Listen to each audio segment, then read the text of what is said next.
Station. What is going on, everybody? Welcome to One Collection Down and welcome to Action Fest 2026. Oh man, Action Fest is the biggest and boldest, actioniest Action Fest we've ever done.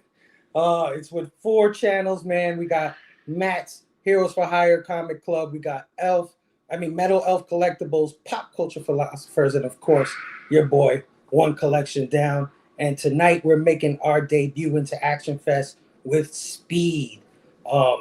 Action Fest already kicked off though earlier this week on Wednesday on Matt's channel with Hard Boiled. So go catch the rewind on that. And then yesterday on Metal Elf with Desperado. Yes, Desperado. Go check the rewind on that. But tonight we are making our debut again with Speed. I am your host, Fable. And of course, I'm always joined by the boldest and brightest in our comic book community. So let's get them out here. Let's get this party started. Let's review this movie and see if it still holds up after 32 years.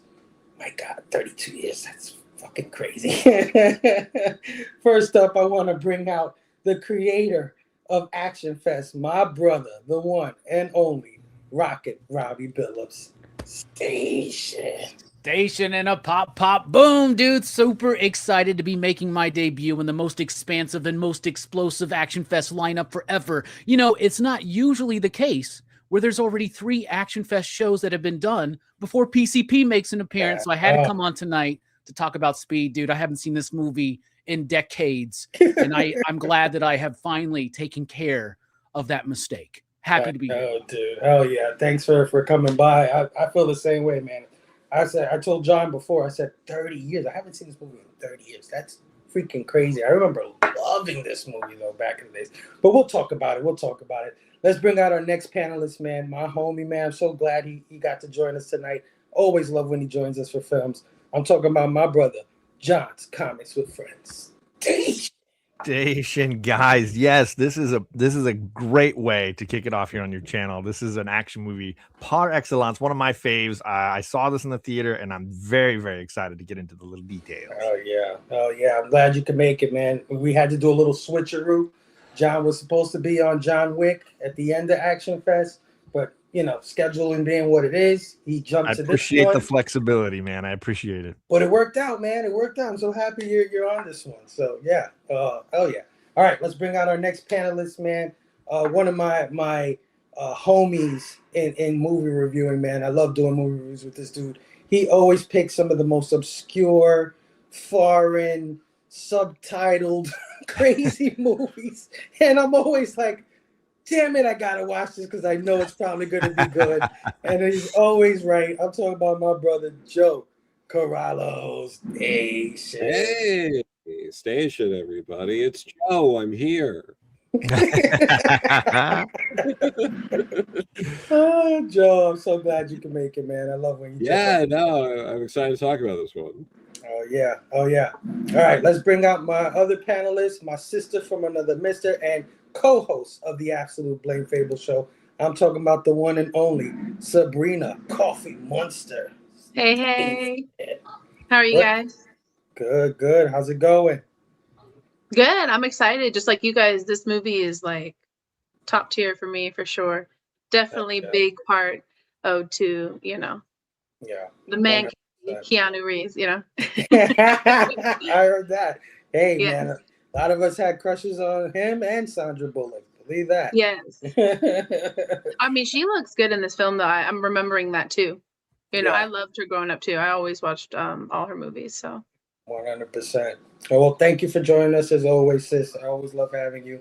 And let's bring out our final panelist. Last but not least, in the very slightest, my brother from another mother, another co-host of mine on the Absolute Blame Fable Show, the one, the only, Matt, Heroes for Hire Comic Club. Quiz. You're asked to do Action Fest by Robbie and Fable. What do? You freaking join them. That's what you do. All right. Hell yeah, Matt. Thanks for joining us tonight, man. Matt, like I said earlier, kicked off Action Fest on Wednesday the 1st with Hard Boiled from John Woo. Go check that out. It was a great review. I was on that panel. Yeah. Always happy to have you, Matt. I love Hard Boiled. Probably the might be the biggest body count of all the Actionfest movies. I know. What do we looked it up too? It was like 300 people get killed in this movie. Yeah, it's like 300 I mean, in people. Hard Boiled. I want to look up this one tonight. I'm keeping a tally for the entire Actionfest, by the way. Yeah, I was going to tell Robbie that like next year we should do like a body count tally for every movie. That's a great idea, Matt. I'm doing you're it already. Don't worry. I got it under control. I'm looking this one up right now. Oh man. And you know, what's up to our wonderful chat, of course, that hangs out with us every Friday night. Jeff, how you doing? Billy Power Max in the building. Two Gun Pedro. Pew pew. What's going on? Dark Fizzo in the house. Our brother the Collector P. Aaron PSG Comics is in the house. And of course all our friends on the panel. All right, guys, let's get into this one, man. Speed, 32 years. I can't believe it. I got some notes here, of course. And let's go with okay. Speed is the directorial debut of cinematographer Jan de Bont, who had previously been a cinematographer on blockbusters like Die Hard in 1988, The Hunt for Red October in 1990, Lethal Weapon 3, 1992, and Basic Instinct, 1992. He would go on to direct the film Twister in 1996. He wouldn't direct many films afterwards, with his last film being Tomb Raider, The Cradle of Life in 2003. Speed was released on June 10th, 1994 by 20th Century Fox and grossed $350 million worldwide against a budget of $35 million. That's crazy. It became the fifth highest grossing film of 1994. So yeah, I want to get everybody's overall thoughts. I'll just start off by saying that I remember loving this film, loving it. And this was a movie that I think it was like a word of mouth movie, right? Like, I don't know if it was something that just came out of the gate hot. I don't remember that. But I remember everybody being like, did you see Speed? Did you see Speed? You got to go see Speed. Speed is crazy, right? And like, I don't think I saw it opening weekend, but I did see it in the theaters. And man, what a great film. What like my memories of it were like just like blown away by this thing. And I remember watching it like tons of times, right? Rented it when it came out on tape and DVD and all that stuff. It would have been tape by then, right? 1993, yeah. Still VHS. Yeah, it was still VHS playing. Yeah. I had it on VHS. But yeah, renting it, watching it a bunch of times. And then for some reason, just stopped. I haven't seen the movie in decades, and I don't know exactly why that is, but I just haven't. So when, of course, Robbie, who asked us to join Actionfest with him, I was like, you know what? I want to revisit Speed. I want to see if this movie still is as good as I remember. And let me tell you guys, this movie is still as good as I remember. Holy shit, what a ride this thing is. This thing is post-pounding action, high stakes, high tension, one fucked up situation after the other. Just when they get out of one thing, they get into another damn thing. And it has a great freaking cast. You can tell that Jan Dubont was a cinematographer because it is beautifully shot. Absolutely holds up to this day. And I had a freaking great time revisiting this. So much so that I'm like, oh no, I gotta find a DVD, Blu-ray. I gotta get this in the collection. I can't let this happen again. Let another 10, 20 years pass by before I watch this one again. But yeah, I'm interested in your overall thoughts, and I'm going to start with my brother, Robbie Billups. Robbie, what do you think of Speed? What's your history with Speed? Well, first of all, thank you for picking this one. When I saw your list come through, the first thing I saw was Speed, and obviously it was your first one, and I was like, I got to be there for that, because same story, man. I loved it when it first came out, but I hadn't seen it in decades, man. I probably haven't seen this movie since the late 90s, early 2000s, something like that, right? Now, I didn't watch it in the movie theater, and I do think that this was, like you said, a word of mouth type thing. I don't think it came out of the gate strong, right? And a lot of people didn't expect this movie to do too well. In fact, the director they went to turned them down. Every actor they went to turned them down. They thought that Keanu Reeves was a big gamble, and he was at the time in an action film. Even though he had done Point Break just like a few years before, Keanu wasn't known for this. He was known as Ted from Bill and Ted. He was known as the horrible actor from Coppola's Dracula. You know what I'm saying? Like, that's what he was known for. But like Point Break, you can see that he has the ability to deliver this. So he shows up, he bulks up a little bit, he cuts his hair, which was crazy. I think the studio was like, what the hell? But I didn't watch it in the theater, right? I remember getting it, though, the weekend that it came out at the video store. We went to our movie gallery, our Blockbuster, whatever it was, and we got it. We watched it, man. My family, my stepdad in particular, was a big action movie guy. So I grew up watching Chuck Norris films, Van Damme films, Schwarzenegger, Stallone, all that stuff. This was constantly in the rotation when we would go to the rental store, right? We loved it. The whole family did. We watched it over and over. We eventually owned the VHS, and which is crazy with all these VHS that I have in this place. I don't have a copy of Speed, which is crazy because it's probably one of the most common VHSs to find, man. Everybody loved it, but just like us, a lot of people kind of forgot about this movie. I think a big reason why is because of the sequel. The sequel like really blows. I don't know if y'all remember that. You know, and the reason why Jan de Bont didn't do too much after, I mean, he had Speed, he had Twister, and then it's like Speed 2, Tomb Raider 2. It's just like, it gets pretty bad for him. But this movie was, I remember loving it, but I hadn't seen it forever. On the rewatch, man, this movie is fun. It's beautifully shot. It's tightly paced. I do think there's some structural problems, mostly dictated by the studio. The studio, in fact, that didn't even actually make and release the film, which is crazy because it was a Paramount production at first. Right. And they had some changes, especially in the end of the film. And I think I think this movie, the one negative thing I would say is that it has too many endings. It's a little Return of the King, if you know what I'm saying. But I do like the movie. Keanu is so earnest and authentic in it.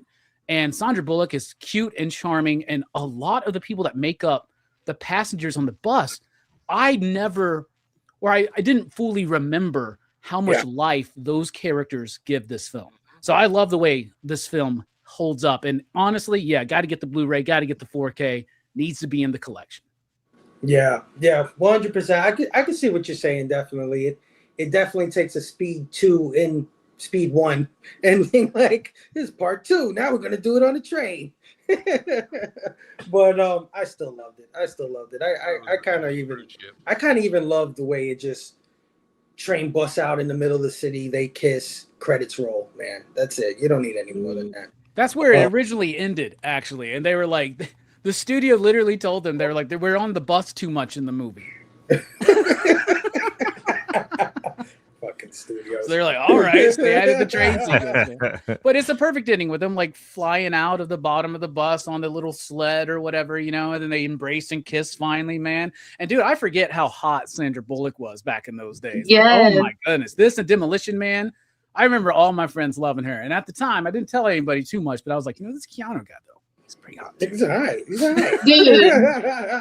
Perfection. Like absolute perfection. John, what are your overall thoughts on Speed? I mean, I can't preach the good graces of this movie enough. Like, I definitely saw this in the theater, and like Robbie, I was like, damn, can they frame his biceps more in this movie? Like, is it possible to show the work he's putting in more clearly? But yeah, this was a Keanu that, in my opinion, even with Point Break, we hadn't seen before. So this is an exciting, like, new avenue for him. At the time, his best friend had just died, and he was in the midst, right as River passed, he was making this movie, and he was like, I don't know how to be an action star. I just lost my best friend. I'm really unmoored in this whole thing. And this film is apparently kind of what got him through it. He was close with Sandra after, close with Dennis after, and it was like this whole journey for him to find a new way of being a star, I guess, in film. Yeah. And I love this movie. I think it's part of that quadrilogy for Keanu as far as being an action star. You got your Wicks, your Matrixes, your Point Breaks, and you got this. I'm gonna be the guy that puts that above all of those. This is for me. I like it more than all of those, and it's more rewatchable than all of those. And so this is a movie I have gone back to rewatch again and again and again, just because there's zero pretension, there's zero fat on this movie. It is a constant rush. There's all sorts of great visual and cinematic moments going on here, and it's just an easy, fun kick in the pants. So it's a perfect action fest pick. Yeah, I agree, man. I watched it earlier today, and my wife was like, "Yeah, Speed, yeah, Right. Love Speed." And so I watched it because I told her, I said, I haven't seen this shit since I was a kid, right? and so anyway, I finished watching it, and I looked at her, and I said, "What a rush! This movie's crazy." Yep.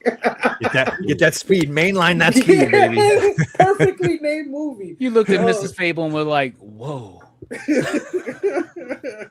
She was like, I told you.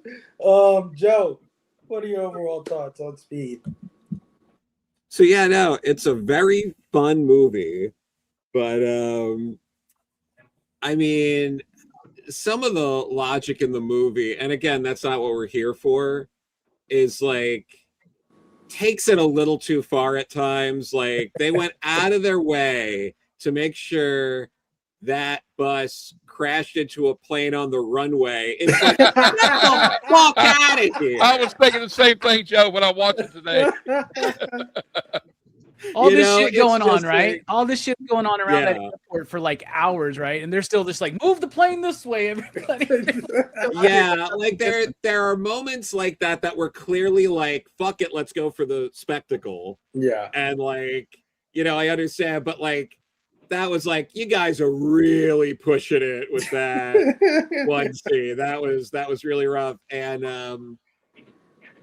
also like, if we're gonna be critical in any way, like Dennis Hopper's motivations really suck in this movie. They're really bad.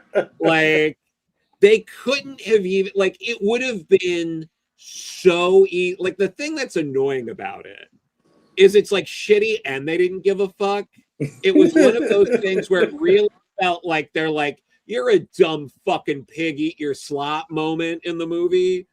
Cause like it would have been so easy to have just made him be like fired from the force or something like that and have a chip on his shoulder. Just, like it's so easy to just add like a little thing being like, I saved, hundreds of lives and all I got was a gold watch. So fuck, like instead, like he has great dialogue. I love Dennis Hopper, but the movie felt like it had contempt for the audience with his like background. It's like it took 2 fucking seconds to be like, I saved all these people and all I got was kicked out of the force after all I did. Like he loved money. How easy would it have been to have been like, I saved all those money. Yeah, I was taking kickbacks. They fired me. They kicked me out.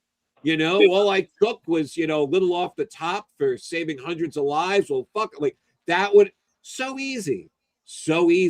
You don't have to change a thing in the movie to throw in a couple of lines like that to just to just get the audience there to be like, this guy's evil, but like, I have a clear understanding of the motivation. This movie seemed to have contempt for your trying to understand motivation for Dennis Hopper's character. And Joe, the only thing that came close to that was when he says, bombs are supposed to blow up. When we stop them from blowing up, we're not letting them do what they're supposed to do. Yeah.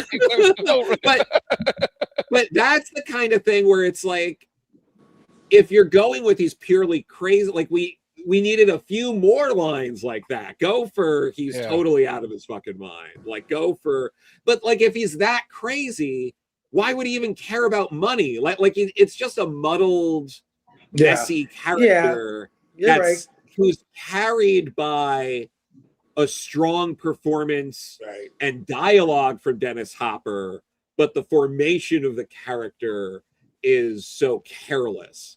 It's just like, and it would have taken so little to just really flesh him out. Like, wouldn't have been a great reveal if like towards the end he is just completely crazy and he's like, I don't actually care about the money, I just do it for like something like that.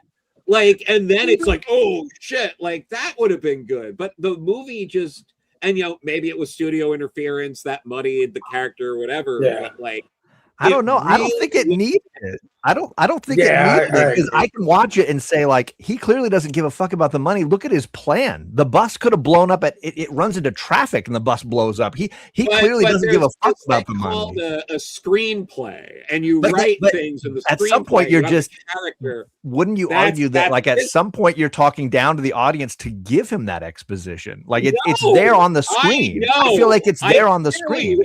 I disagree. I wouldn't have said all of that. I didn't disagree with that point. I absolutely think they, like, again, like, I don't think it's talking down to the audience to make it clear that he doesn't care about the money, because the movie does go back and forth with him caring a lot about the money. Yeah, he keeps going, I only care about the money, like that. I think you can't make that argument that he doesn't care about the money, or that, like, I completely disagree with that. It's that there's lines in the movie throughout the whole movie up to the end of the movie. He never drops how much he wants that money. Like, I did watch the movie before. Yeah, I did too. I don't think it's as simple. I think you're trying to make them force feed you stuff that I don't think they need. Oh, Fable and Robbie and everyone else, like, they know I am not about force feeding at all. At all. That is a complete misread on what I'm looking for in a movie. We just did Le Sucre Rouge, and that is the anti-force feed you movie. Yeah, it is. And I went on for a long time about that. So that is a complete misread on this situation. But I see what you're saying, because there is a point where he is like, he does talk about, this is all I got for my trouble, kind of thing. And then at the end, when the money blows up, he's like, my money. My fucking money. That is kind of. I was waiting for him to pull the gas tank out, really man. The money the whole time. So I do agree with John, though, that it might not be necessary, because I didn't give a fuck either. I was like, this is crazy. It's not. This is the thing. There's a lot of things in movies it's not necessary, but if you want to make a perfect, you do that. You go the extra mile. Yeah. And it felt like they didn't feel like they needed to go the extra mile. It could have been, like I said, it could have been studio interference. It could have been more one way or the other. Well, they did not have his character as the villain when they first started writing the movie. They kind of changed it. It was supposed to be the partner, right? It was supposed to be the partner. It was a different thing. Yeah. But I mean, you get Dennis Hopper. It's like, fuck yeah, we gotta make it. Villain, man. Great dialogue and great performance. Absolutely. Yeah. So overall thoughts, you hated it? No. It's a lot of fun, but it's a fun movie. I've seen it multiple. I haven't watched it in years, but I watched a bunch 90s. I haven't watched it since like my Hollywood video days. But yeah, that was just like, that was an element of the movie that stood out as like. But like, I mean, if I'm here talking about, it's not the performance or the dialogue. It's like some of the consistencies with the character. That is a nitpick. That's not I'm not talking about like the movie's falling apart because of this. It's a great movie, but there are these like little things that, like, if you're gonna get, like, if I'm gonna grade you and give you a perfect score or 100%, that I like, it's like go that extra mile. I gotcha. No, listen, it's all subjective, right? So. If that's something plenty that of people don't care about that, and that's fine. And you're not like, people aren't bad for disagreeing. Hey, all right. Sabrina, my sister, what is your overall thoughts on Speed? Yeah, I mean, I kind of agree with, I guess, a little bit of everybody's previous comments, but essentially, I mean, it's a high chaos action thriller. And I think it did just that. It's entertainment. The characters were played really well. The characters were given great personalities, which I loved, which I'm sure we'll get into later, which I think played a big role in why they didn't need a theme and stuff. Yes, this movie lacked storyline and theme. There wasn't really anything pushing you across. You had to really read between the lines. I don't think it was a money thing entirely, and I think we all knew it wasn't.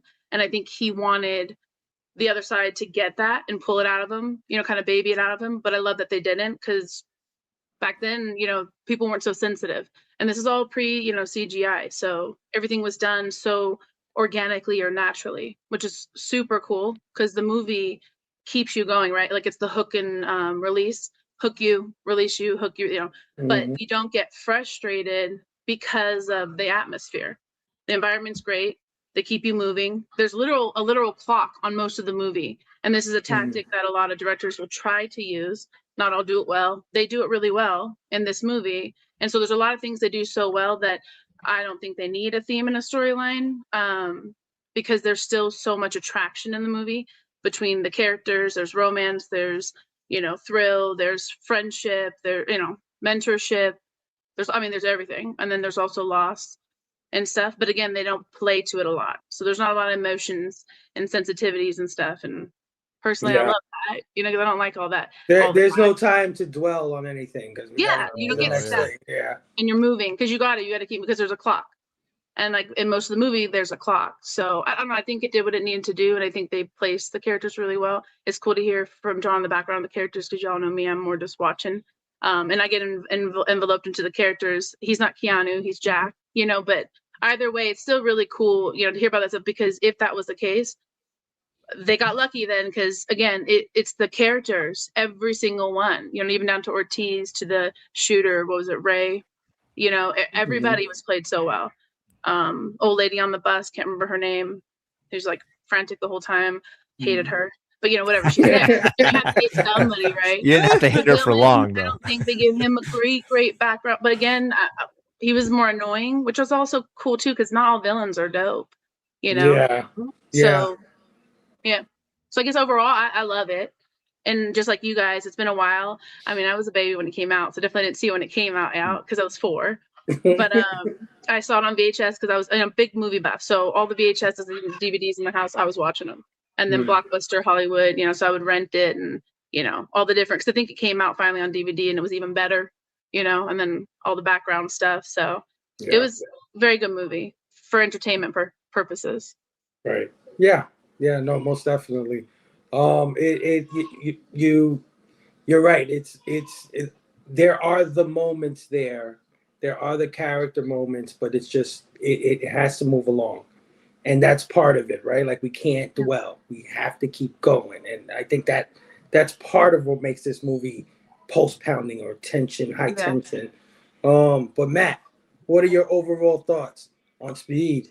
Well, this is a definitely pulse pounding, adrenaline fueled, nonstop, total action kind of action movie.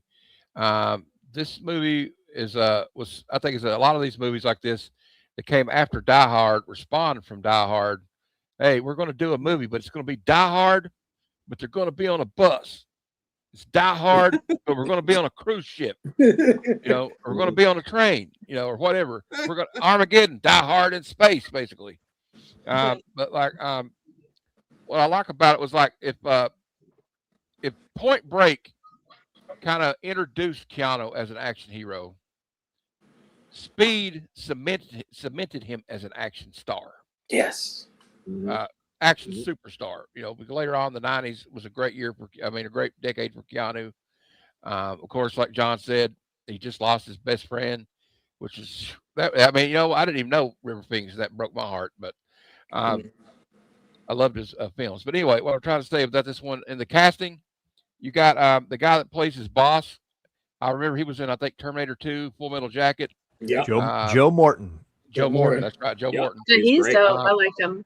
Yeah, and I know we're not talking about our favorite characters yet, but I think I can't go about my overall thoughts about telling you about this cast. We got Alan Ruck, who was Cameron in Ferris Bueller's Day Off. He was on Spin City. you can tell I wasted a lot of my youth watching. It Keanu. almost feels like he's playing the same character, by the way. It's like, oh, Cameron, you should have stayed in Chicago and hung out He with took Bear. a trip to his Could've gone to vacation to LA, yeah. went awry. Yeah, exactly. But yeah, the one thing you forget is the ensemble cast on this bus. Is how important they are to the telling of the story. Yeah. And also Jeff Daniels. I saw a little behind the scenes thing where Jeff Daniels said the first time his agent gave him the screenplay, he died on page 22. And he's like, I don't want to do this shit. I die on page 22. Why would I even bother? He said, oh, well, they just did a new treatment. Now you get killed on page 88. He said, that's more like it. He said, surely my career is not that bad at this point, he thought. Another thing is like Joe said, there are some inconceivable things in this movie. Like I think wanting the bus to go over at least 50 miles an hour in LA traffic on a rush hour morning, quite ambitious. I think Dennis Hopper could have settled for like 35 miles an hour. Right, it was ambitious. If anybody has ever been to Los Angeles, I have, and I have drove on those. That's the most unrealistic thing about the movie for me. Then they get off the freeway. Caused anxiety before even sitting down to watch. Yeah, then they get off the freeway and they're driving in like normal ass neighborhoods and shit. Yeah, gas stations. And also, I don't care if Travis Pastrana was driving that bus. There's no fucking way in hell it's going to make a 50-foot gap. Why was nothing built? Nothing was built. The train track, the street. I know. That's why I said it's everything was just. That's kind of on brand for LA. There's always some kind of construction going on. They're in goddamn Looney Tune world, well, man. When, They're in Looney when Tune he's world. like, oh, I'm gonna have to fire somebody or whatever. Everybody's fired. Everybody's fired. Like, goddamn right, they're all fired. I have fond memories of this movie though. I saw it. I think I went on a date to this movie. I was in high school when this movie came out, and went to the Cinema 4 in Middlesboro, Kentucky. And I don't think people realize now because, we forget about this. Fable said I haven't seen this movie in years. I personally haven't seen it in 25 years. But the last time I saw it was probably when I had DirecTV. That was like 25 years ago itself. But I don't think people realize now, like in '94, this movie was a juggernaut when it caught on. Nobody knew about it when it came out, but then everybody's like, "Oh, you got to watch this movie." Like Fable said, word of mouth. I remember that we went to the theater and saw it. I'm like, "Whoa!" I think we went. It made like 15 times its own budget or some shit like that. Yeah, and it's also Keanu Reeves though, because back then the actors, you would look up their other movies because there wasn't social media as much now, so you would look up their other movies, and everybody loved him. So then they started watching this because this is one of his first, real action, movies. And the thing is, Phil, $300 and some million back then. I know. Nowadays, if a movie made $300 million, they'd be like, "Well, this movie was a failure." So that's called inflation. For God's sakes, Mandalorian and Grogu made like 165 million, like worldwide, the first week, and they're like, "Well, this movie's flopped." So now this makes it feel old. Yeah, but it's I don't know. And Dennis Hopper is perfect at playing a psychopath. I mean, if you think about his roles in Apocalypse Now, Robbie made a point about Blue Velvet, so he's perfect for that. Yep. And then there's another, I don't know, but they just had the worst luck. That's one thing about this movie. But I tell you what, this is one of those movies where it's just like you could watch it and you're going to enjoy it. You get into it. It's just it's 1990s as fuck. That's all I'm going to say about it. 100%.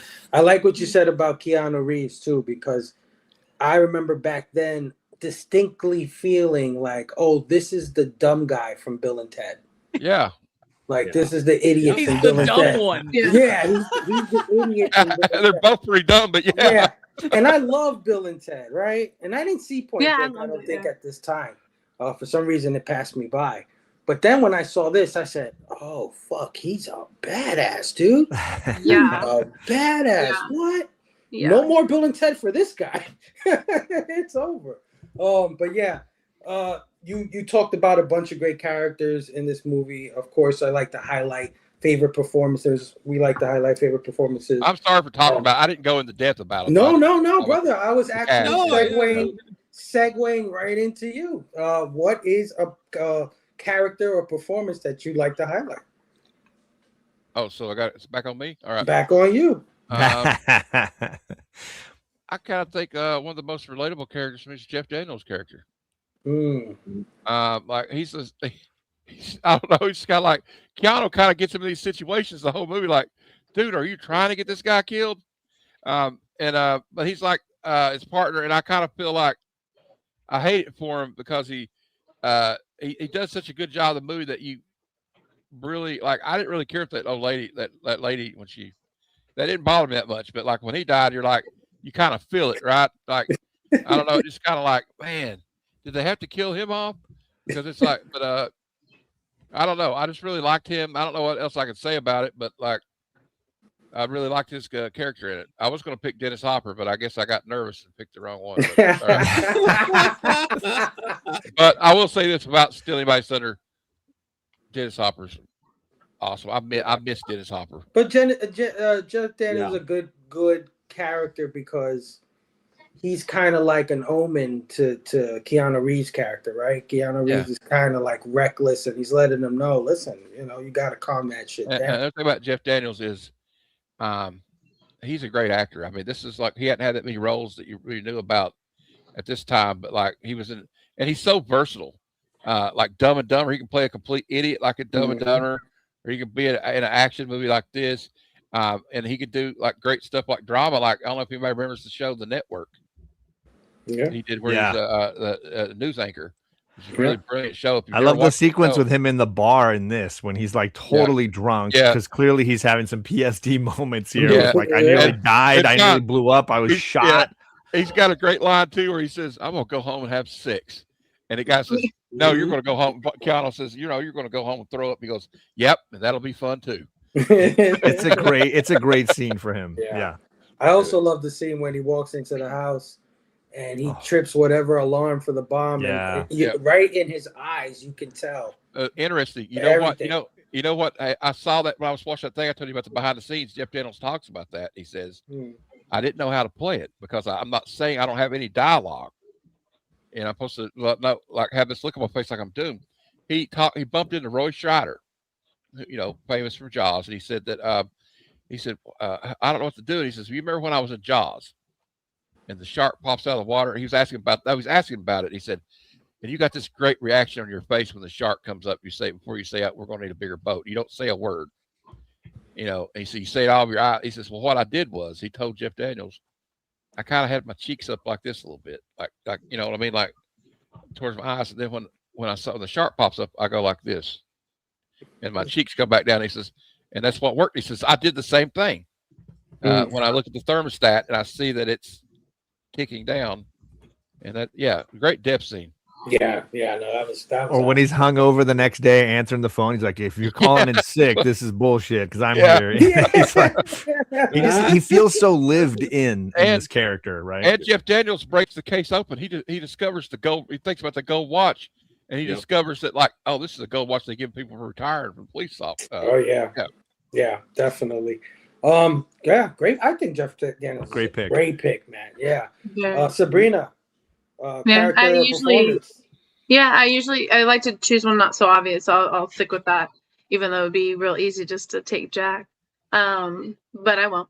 So Ortiz, because I feel like he's the counter to Jack. Hear me out. He's more realistic.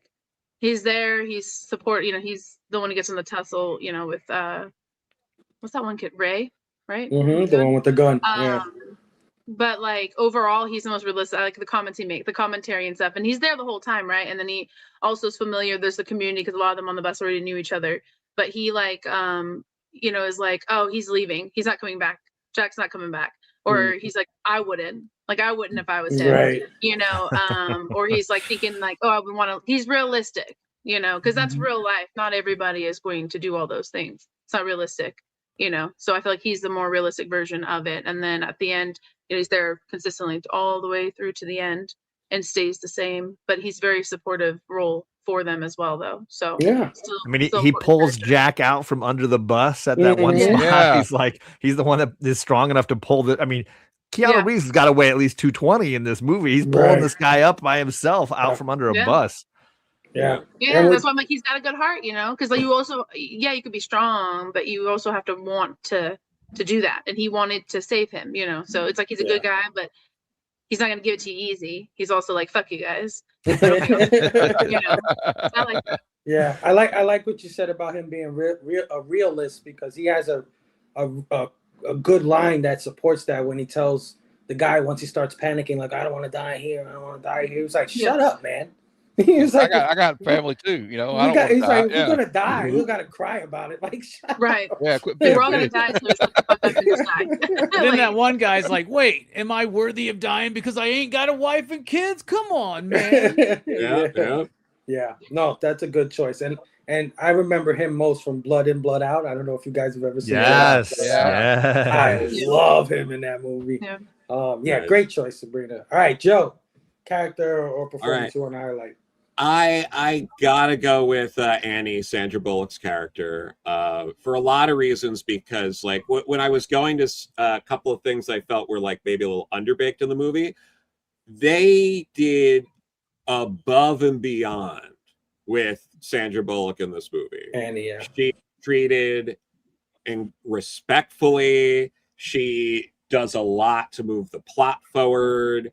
She's like, it feels like ahead of its time in a lot of ways. Like you could have the movie come out now, and like she's smart, she's quick, she gets overwhelmed but never buckles under the pressure. Her relationship that builds with Keanu Reeves is again another way understated element of this movie. Even like you know, such a sexy relationship. Yeah. Literally. And it really it feels natural in a way that a lot of movies like this don't. And I love that they did go above and beyond and out of their way in that element of the movie, which is an element in a 90s action movie that a lot of studios would be like, you know, whatever it is, just have her look good and let's get a kiss at the end. So like I think that's a phenomenal element. She did little things of foreshadowing that were also very thoughtful when she's running for the bus and then when she's in the bus talking about how she misses driving and all of that. Like just, it was very, I don't know, they just handled it so perfectly well with her character. It goes above and beyond. That alone covers a lot of the little blemishes in the movie, because I mean movies like that don't even come out today. You know, it really did a good job of that. And I did double check, and this movie, without inflation, just the money it made is 3 times what He-Man has made so far. Oh wow.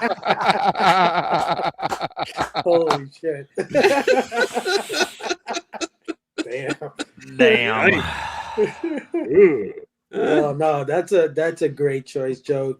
Where Jeff Daniels is the brains, I think she's definitely the heart, right? The way when the lady died, whatever, and she's still driving the bus, and Keanu goes up to her and she's crying, right? And they don't have to explain much. You know why she's emotional like that. And she's still doing what she got to do. You know what I mean? But she's feeling it, and she makes you feel it. And I love how you said they don't force the bond that they create in this adventure, right? Because like she could have easily made some quips like, "Oh, he's got a nice butt" or some shit like that. I don't know. Yeah. Some stupid shit like that. But no, it's all about the arms in this one. They didn't. They did not. You know what? They didn't really force the relationship between the two. Yeah, it kind of felt like natural. You know, when he went under the bus and she's like, "Go check back there, see if he came out the other side. Go check back there." Yeah. And then gets back on the bus. The panic. Also, she's got a great line at the end when they're like, he's like, because he says it once and they say it again when they're in the subway train. And she's like, he says to her, you know, they say people that had shared trauma, they base a relationship on that don't work. She goes, well, I guess we'll have to base a relationship just on sex. That was a great line. That was a great line. Yeah, no, great choice, Joe.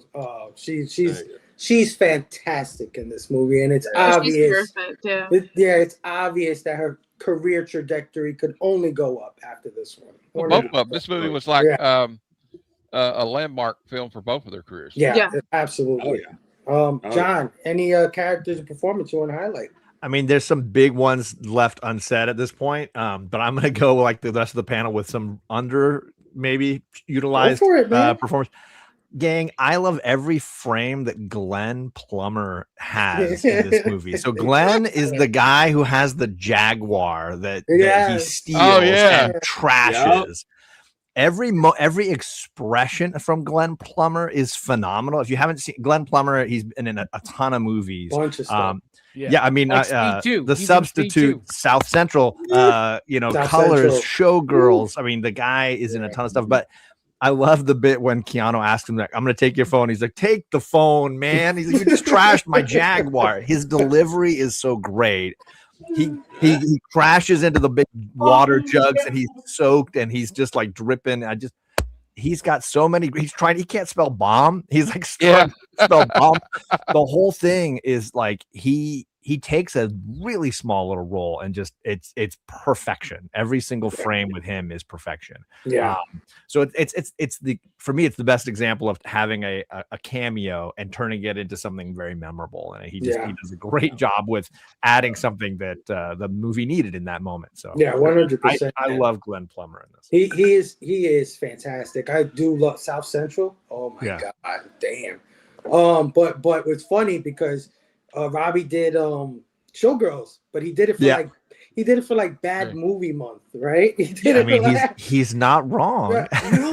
No, John. I came out of that shit with a whole new appreciation for Me too, man. I mean, I like Elizabeth Berkley as much as anybody, but I don't know that. I think that movie is genius. It's intentionally bad. Dude. She taught me everything I know about caffeine addiction. I'm so excited. I'm so excited. What I was gonna say is a big part of my appreciation or reevaluation of that movie is him. He's great in the film. He's a great character actor. So good. 100%. Robbie, still some big ones on the field, bro. Yeah, there's some big ones on the field, but John actually stole the one I thought like nobody else would go for, right? I got Robbie. Wow. No, but it's like that role is so memorable that they had him in part 2. Like, there's a moment where like Jason Patrick playing Keanu's character like steals his boat or some shit like that, right? By the way, Speed 2, what a crazy idea. Like, let's take the high octane Speed and put it on a slow ass moving giant boat. Yeah. Right. The next one they did in part 3, they've been like, we have to keep this glacier at 44 knots an hour, or we're all gonna die.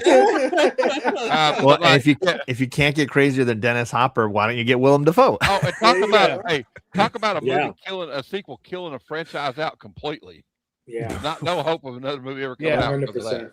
So I'll go Dennis Hopper then. I mean, I do agree that the character is a bit underwritten, but that performance elevates it into a memorable 90s action movie villain in a decade filled with memorable action movie villains that are almost all underwritten. You know what I'm saying? But all delivered with great performances because of people like Alan Rickman and Gary Oldman, right? And Dennis Hopper. He kills it here, dude. And it is interesting to know that like Jeff Daniels' character was originally the villain of the piece, right? So you see that they keep the cop bit, they probably keep the watch bit. The watch was probably a part of it. I like to think that the original idea that Jeff Daniels is kind of like a Todd McFarlane. He's like, my dad got a gold watch. You know what I'm saying? Like, he just kind of goes ham and goes crazy, right? But Dennis Hopper really makes something out of that performance, right? And I love I think it might be something like this, like, the story about Station, right? In Bill and Ted is that it was a piece of dialogue about an exterior shot that was left, not a dialogue, but a description that was left in the script, and it just randomly said Station. So they just kind of kept it in and made it like an in joke. It became a thing. I almost feel like the Pop Quiz Hotshot thing was that, because like Jeff Daniels says it first time in the movie. Yeah, he does. It's almost like that's a carryover from when his character was the villain, But I love in the movie universe that he says it, and then Dennis Hopper continues to use it almost to antagonize Keanu Reeves' character. So I really like that. But two little shout outs. Number one, the bus as a character. 12 buses used. Looks great. It becomes more than just a location and setting. Also, the original bus driver before Sandra Bullock comes in, that dude's hair. That's another one of my favorite characters. Yeah. His hair. I love it. Dennis Hopper, man. He's one of those guys. He's another Samuel L. Jackson, another Christopher Walken, where it's like, I don't care what the role is, you're going to see this guy. This guy's this guy in every movie he's in, and I love it. Like, it doesn't matter. He's one of those guys. And he has one of the best lines. I love when he was like, oh, was it the watch that gave it away? I thought that was a little bit something corny or something like that. It was like, but maybe writing, and he says his full name, maybe writing my name would have been too on the nose or some shit like that. He said some line like that. And I loved when he delivered that. You mentioned the bus driver. He's also the night watchman in Seven at the library where Morgan Freeman.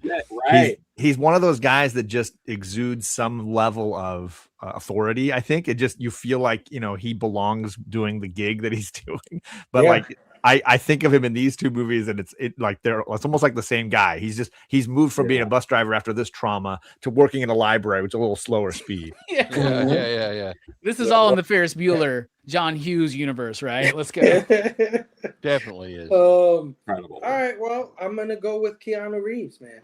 Keanu Reeves often the butt of acting jokes. He can't act. I mean, one of my friends just earlier this week was like, he can't act his way out of a paper bag. Or somebody said, I say it's the Castle Fall. Yeah, and his horrible accent and Dracula and everything. But not for nothing, he's great in this movie. He's freaking awesome in this movie, because just like Sandra Bullock, just like their relationship wasn't forced on you, his badassery isn't kind of forced on you either. And he's kind of like, he kind of has one half of the equation, but the other half is missing. Like he's brave. That much we know, right? He wants to save people. That much we know. But when things get emotionally tense, he doesn't know what to say, right? He had a few moments in here where he turns around, he looks at the bus, and he's at a loss for words, right? He just doesn't know what to tell these people. And it's Sandra Bullock that has to come in, or another character that has to come in and kind of give them hope. And I think he brought that across very well. And he in no way was over the top, or no way was underplaying it. He did perfectly. And not only that, physicality. His physicality, man. I didn't know fucking Ted Theodore Logan was like badass. Oh, I knew. You know what I'm saying? Like, holy shit, this dude, right? Oh yeah, like totally. I'm totally hetero, but he's a hunk of a man. Yeah, I keep like putting my mouth up. I'm like, wait, Sabrina, close your mouth. He did that stunt jumping from the Jaguar to the bus himself, and they tried to talk him out of it. He may have been a little, dealing with the trauma of losing his friend, but like he legit did it. He was jumping from one moving vehicle to another moving vehicle for the sake of the movie.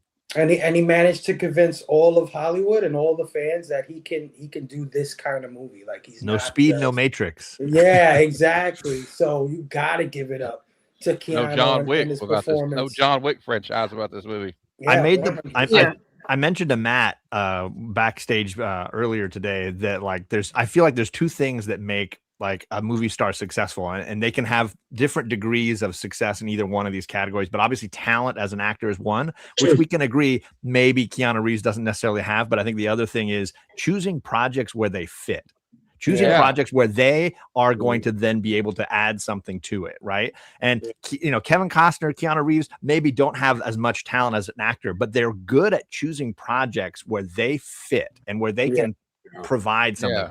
Every once in a while you get a Robin Hood, Prince of Thieves, or a Dracula, but for the most part, their success is based on being able to say, I think I can add something to this project. I think I can bring something to this project. I Keanu agree with that, dude. Good movies time and again that fit his skill The opposite example of that would be John Travolta. Because like at some point Shots he just fired. started making bad choices. I mean, I'm just saying after like I love Phenomenon and Michael and Pulp Fiction, but then there's before Battlefield Earth and there's after Battlefield Earth. You know what I mean? So I didn't think I wasn't coming here for the general's daughter to be bashed.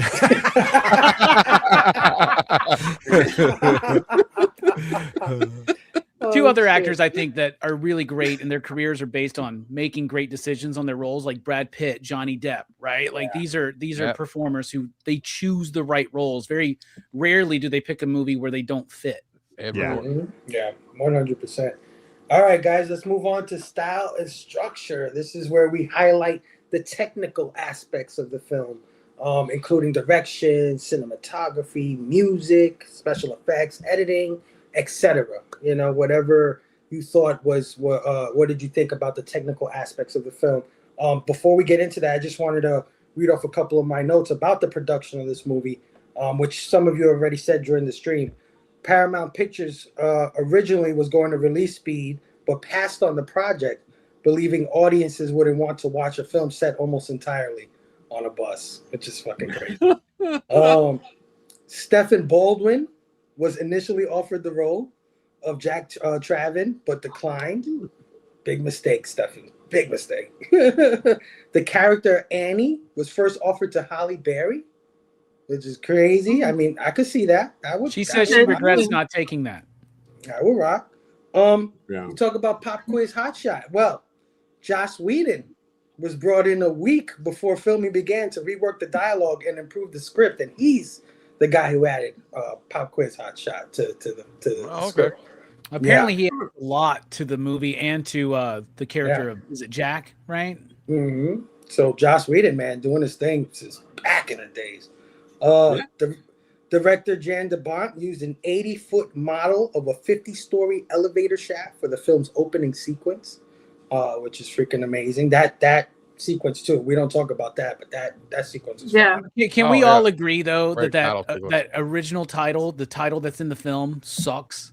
Like the logo, the way it looks when it comes. When it comes out in the thing, that was so whack. The production used 11 GM New Look buses and 3 Grumman 870 buses. 2 of these buses were destroyed in explosions, while others were adapted for specific scenes. One of the buses used in the film was auctioned for $102,000 in 2018. The scene where the scene where the bus jumps over an incomplete freeway was filmed in one take and achieved by using a ramp to give the vehicle the necessary lift. CGI was later used to create the appearance of a gap in the freeway. Yeah. And they trashed a camera because I guess the bus landed on a camera that they had set to like it was supposed to go over. It actually went I think it went further and higher than they thought it would, right? They were like, holy shit, this bus went They can really do it. And the music is done by Mark Mancina. It's just so good. Who had previously worked with Hans Zimmer on the scores of Days of Thunder, Where Sleeping Dogs Lie, and True Romance. So overall thoughts on style and structure, technical aspects of the film. Rocket Robbie, what are your thoughts? Stylistically, it looks beautiful, right? Like you can tell that this is a cinematographer who has done some of the sleekest action films, right? And one of the things he always wanted to do was direct his own film because he got tired of working for directors that he always felt didn't know quite where to place the camera. This isn't how I would have composed this shot, but okay, you're the guy.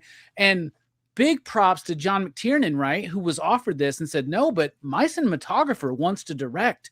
Y'all should do that. Like, that's awesome to prop up your homie instead of just being like, no, this guy's just got to be my DP the whole time, right? Like, whatever. A lot of people try to hold people back, especially in the industry of entertainment across all media, right? And it's really cool to see him kind of give this project up to somebody else. Same thing with the score.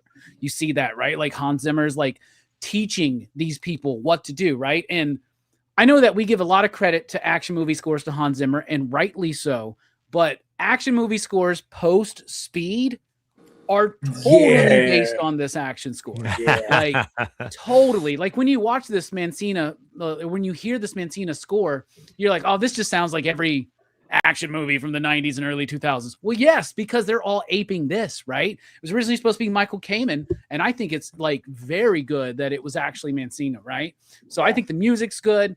I think the way it's shot is good. The way they cover the action is impeccable. They don't do that today, right? Like every once in a while, you'll get like Christopher Nolan, who knows how to film that kind of shit, right? But he doesn't know how to film fighting, right? You know, so then you get John Wick, where they know how to film fighting, but not necessarily some of the bigger moments, right? So like, this is a level of technical skill with action films. This is like the peak of it. Like what we were building up to with like smaller movies like French Connection in the 70s, building up into the 80s, Schwarzenegger, Stallone movies. And then we perfected it with Speed and True Lies in 1994. And that, as we talked about, True Lies and Speed, they're kind of like the end of an era, right? There's a lot of stuff that kind of comes after this that just doesn't live up to this. This Speed is just like True Lies, I think, the action movie of the 80s perfected.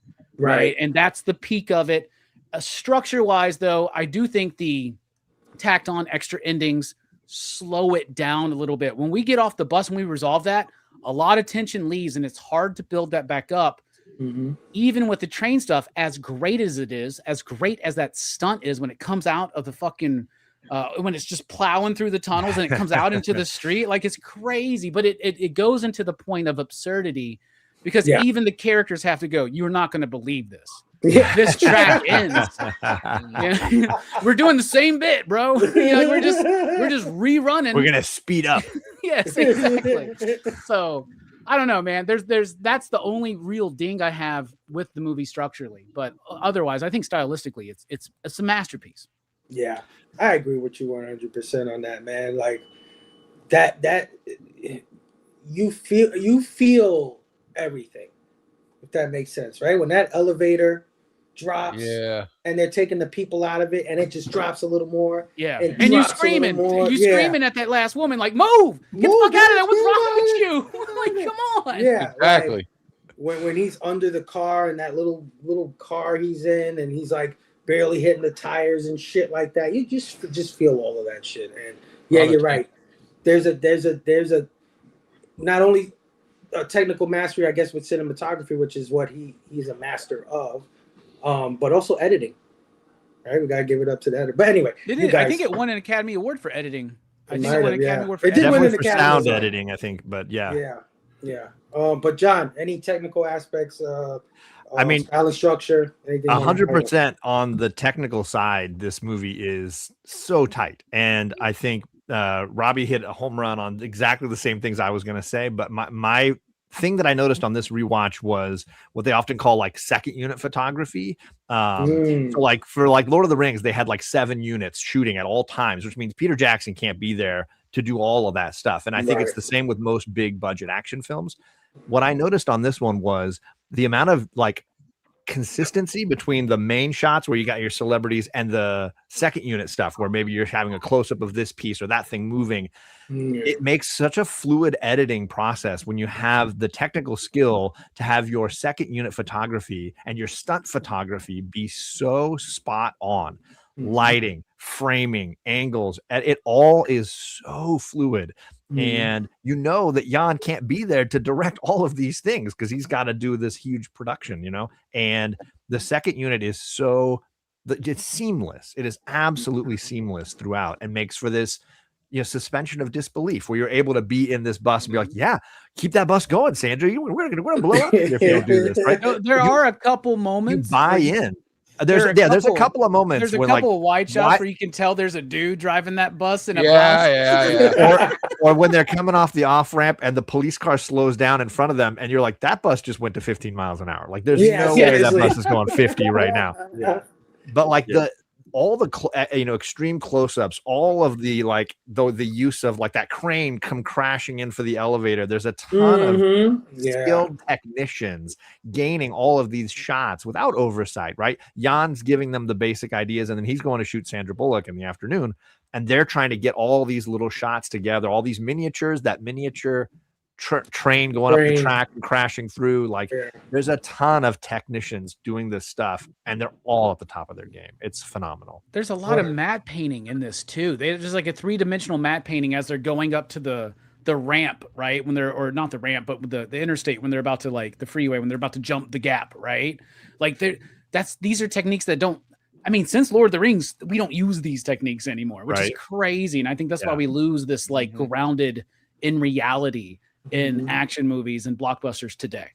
Yeah, I mean, Jan is clearly the guy that gave us Sharon Stone's hoochie. Yeah. So like he clearly knows how to light stuff. He clearly knows how to photograph. If you like Basic Instinct shots, you know you're gonna get something great here. Yeah, absolutely. Oh, totally. 100%.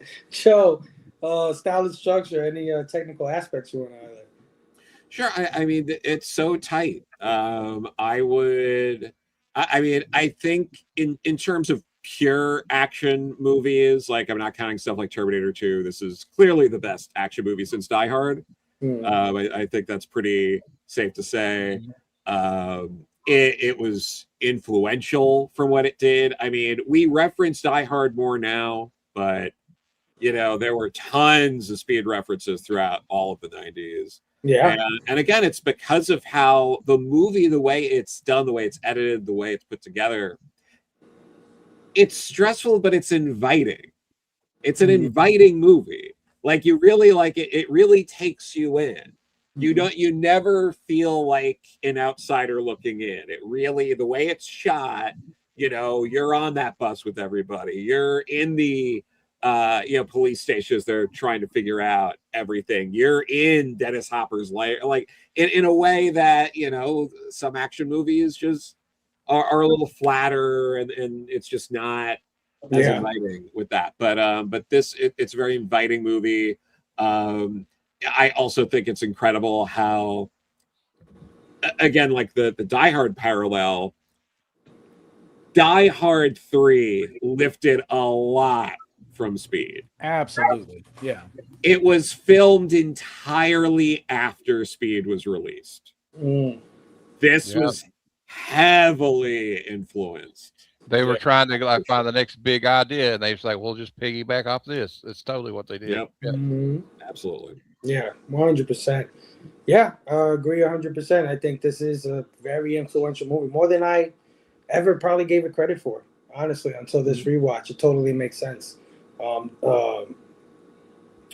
Gotta give my brother James Cameron a big props too, man, because T2 was no joke, and so even Aliens. But anyway, Sabrina, style and structure, any technical aspects you want to highlight? Yeah, for sure. Yeah. So earlier, I kind of already mentioned the overall like theme, right? Like it's high chaos, like adrenaline junkie. I mixed the two words. Adrenaline junkie. It pulls you in and wants you to keep going. And then action, thriller. Because I'm just action, right? There's things that are happening. There's a mysterious, villain and whatever.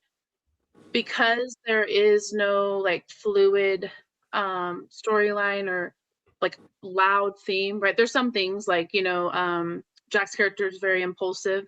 So there's some themes underlying, right? You can learn some lessons, so to speak, and that's very 90s, but it's not about that. It's about the gimmick almost, right? Because it's very high level, octane, like thriller type style. So they want you to really feel everything, but it relies on a chain reaction, right? So like if one thing doesn't happen, then the film falls apart. Right. So like with the elevator and him having that crazy idea out of nowhere to do, with the crane and stuff. And then the crane is the reason that they didn't just go straight down, so everything had to happen in a particular sequence because there was no narrative. So if anything wasn't obvious, which is why it looks obvious and kind of unrealistic because it had to be obvious, then there's no way for you to move with the story. And to move so fast, you get left behind, if that makes sense. So for me, it was like, that was very necessary, but it was very obvious that was the style of the movie. It was purely entertainment, keep you on the edge of your seat, keep you going, so you would maybe not be able to guess the next step. And you didn't, because there's no way you're thinking, like with the train, there's no way you're thinking that now there's something unbuilt. There's no way you're thinking they're going to bring that back. That was stupid. It was. And they had to do that in an obvious way to, again, keep it going because it was on a clock, right? So if it's realistically on a clock, then the time runs out and you don't have a movie.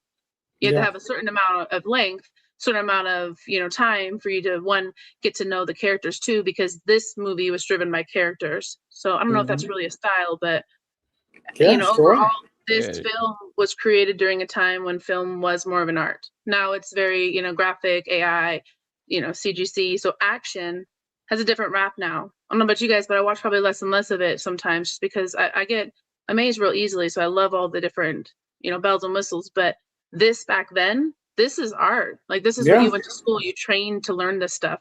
When it comes to cinema, or I can't speak, but when it comes to the studying of it, not necessarily the acting. Acting wasn't necessary because they built the characters so well.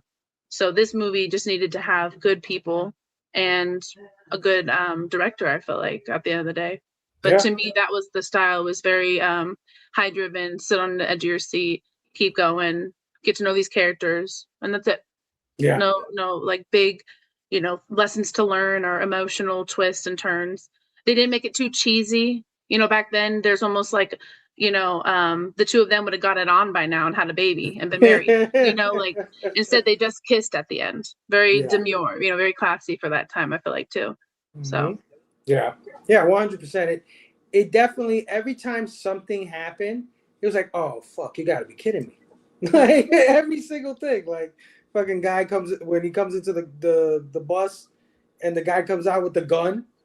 And it's like, are you shitting me right now, right? So it's like, oh, he's gonna drop below 50. He's gonna drop below 50. He keeps it. Well, I know it's cool that they kept him going though, because that's kind of more natural, right? Because like they get a little bit. Everyone knows, with villains or serial killers or whoever, they get a little bit more crazy as they go along. They get messier, and so we're watching him literally unravel before our eyes, But everything about it was done in such a realistic way. I don't know, because there was not a lot of narrative, right? So it's hard to do that, I feel like. But again, because it was done very well as far as the directing, I felt like you felt it, but you understood it as well.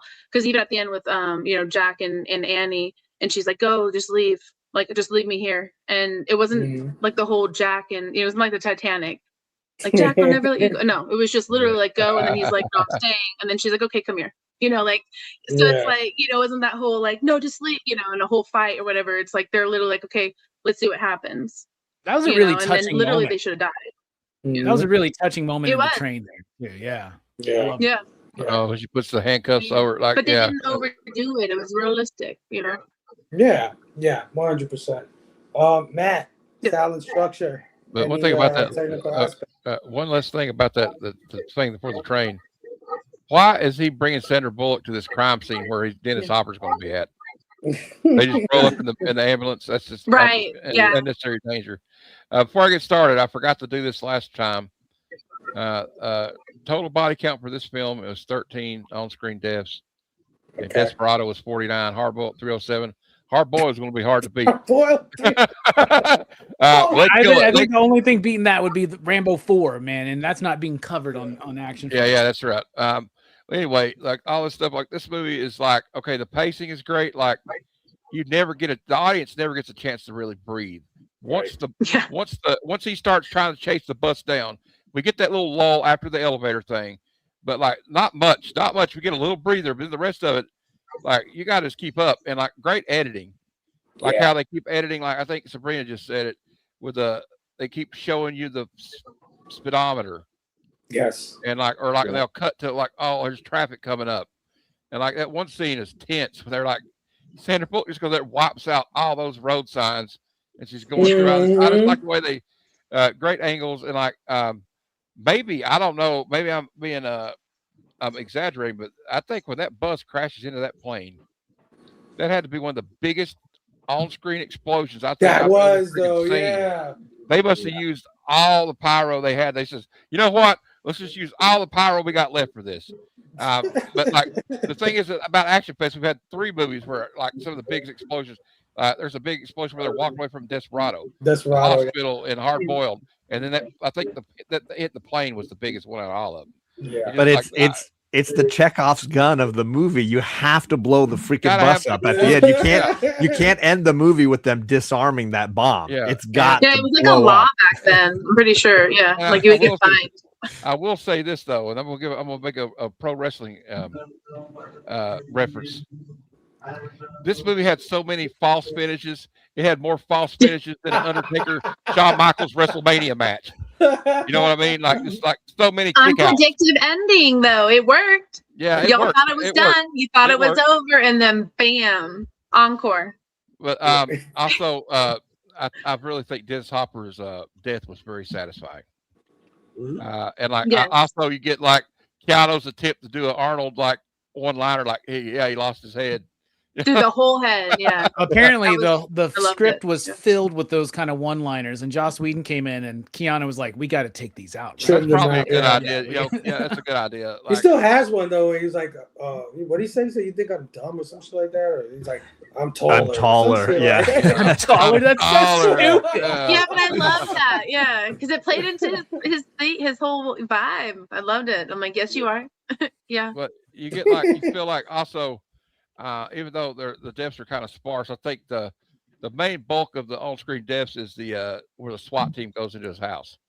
But like Yeah, every that was time like a horrible, character too. like something happens, like the lady on the bus, you really feel that impact of it. Or when Jeff Daniels bites the farm, you really feel it like, oh no, we lost him, or oh, I can't believe she did that. You know, it's so you feel like every little thing like that, which is great the way they directed it. And like also shout this director, he may not have done too much stuff, but I will give a shout out for he directed one of my favorite indie films of all time, SLC Punk. So I think he was just the executive producer, but I'll double check. okay, maybe I just looked at his list and didn't look at the director. I think he's whatever. just the producer on that one. Okay, never mind. Sorry.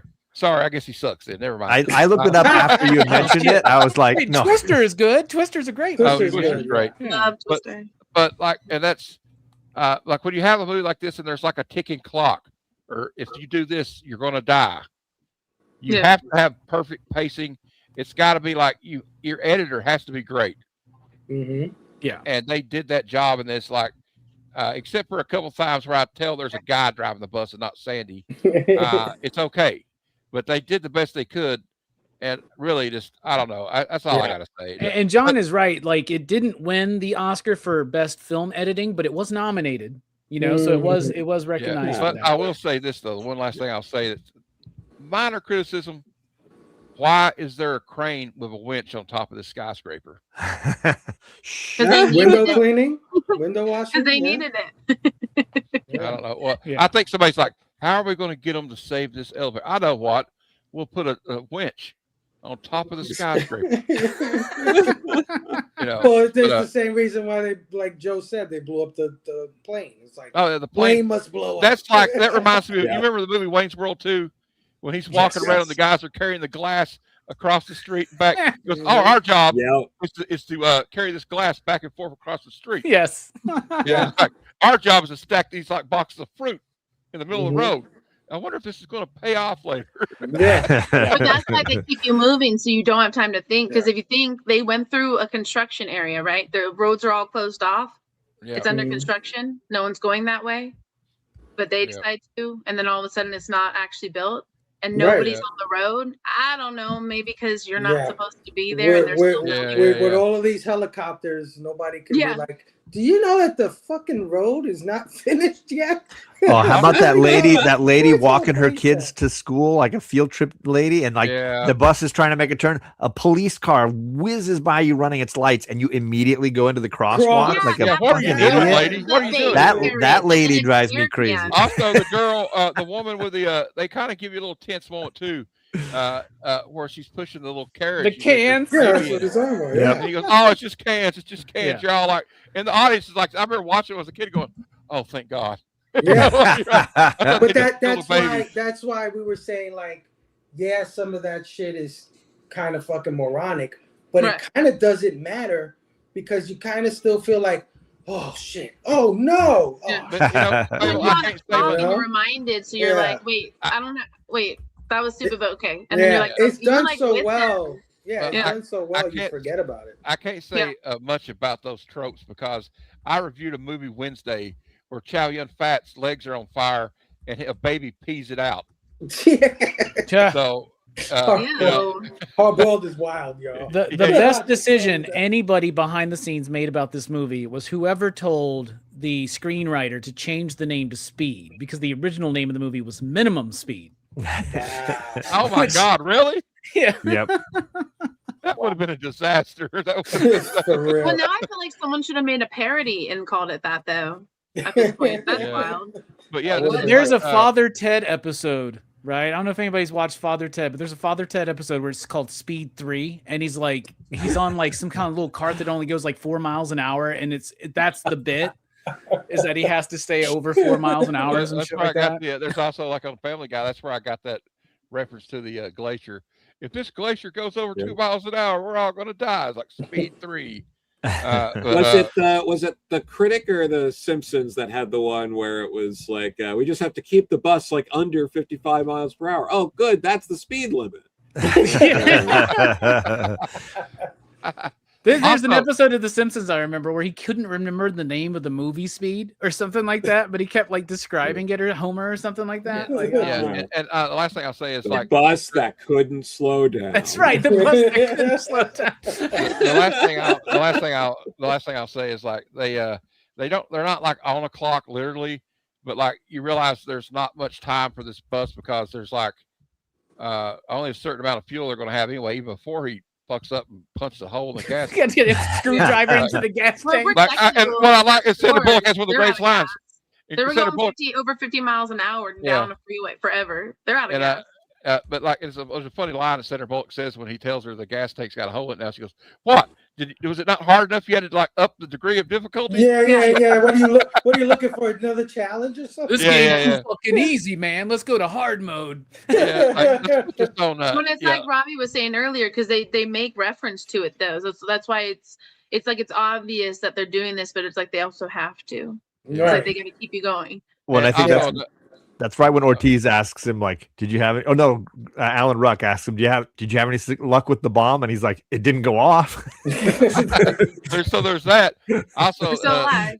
There was something else I was going to say, but it don't matter.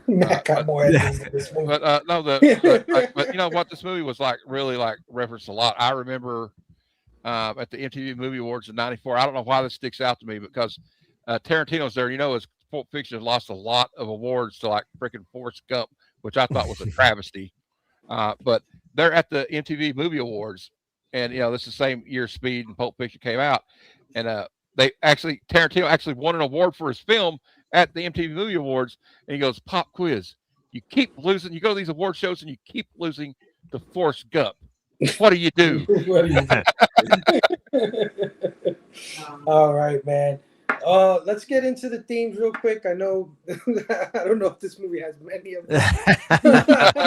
But we'll see if we can pull something out before we score this thing and get on out of here. So Matt, I'll swing it right back around to you. All right. What do you think this movie's trying to say, or what is it saying to you? Shoot.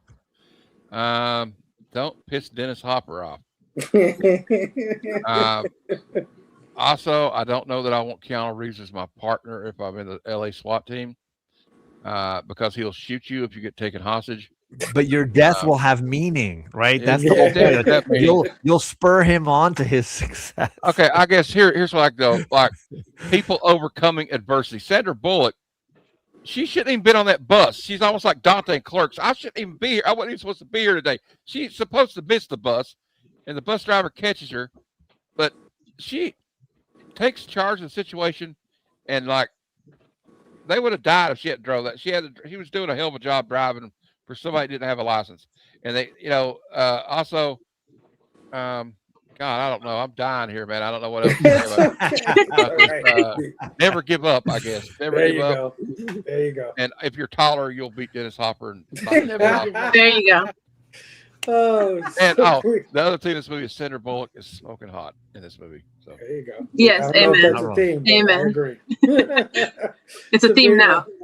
Yeah. So there's like the ongoing like underlying thing, right, where it's like impulse versus like slow down, think, critical thinking, thinking ahead, et cetera, et cetera. Like You know, I like it. Yeah, don't just jump into shit, right? So like he's young, he's new to this, he's being mentored, right? But then, you know, as you go through it, as he starts to mature, grow, and etc., then you see his mentor kind of falling apart a little.